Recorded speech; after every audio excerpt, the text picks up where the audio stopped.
السلام علیکم ورحمۃ اللہ وبرکاتہ۔ بسم اللہ الرحمن الرحیم۔ حضور صلی اللہ علیہ وآلہ وسلم کا معجزہ، قحط سالی دور ہونا۔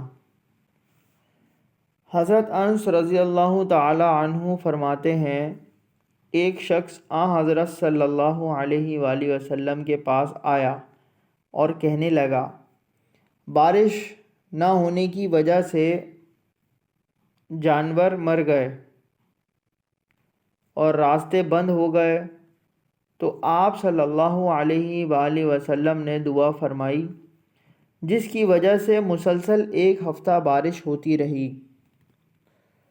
وہ آدمی اگلے جمعے کو آ کر کہنے لگا، یا رسول اللہ، بارش زیادہ ہونے کی وجہ سے مکانات گر گئے اور راستے بند ہو گئے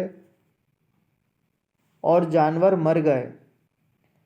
تو آپ صلی اللہ علیہ وآلہ وسلم نے ممبر پر کھڑے ہو کر دعا فرمائی، اے اللہ، ٹیلوں اور پہاڑیوں اور نالوں اور درخت اگنے کی جگہوں میں برسا۔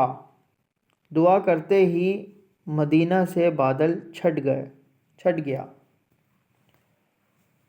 حوالہ بخاری 1016 ان انس رضی اللہ تعالی عنہ۔ دین کی بات پھیلانا صدقہ جاریہ ہے۔ اس کو شیئر کیجئے، سبسکرائب کیجئے، لائک کیجئے۔ اللہ تعالی ہم سب کو نیک ہدایت دے، ہم سب کے گناہوں کو معاف فرمائے۔ جزاک اللہ خیرہ۔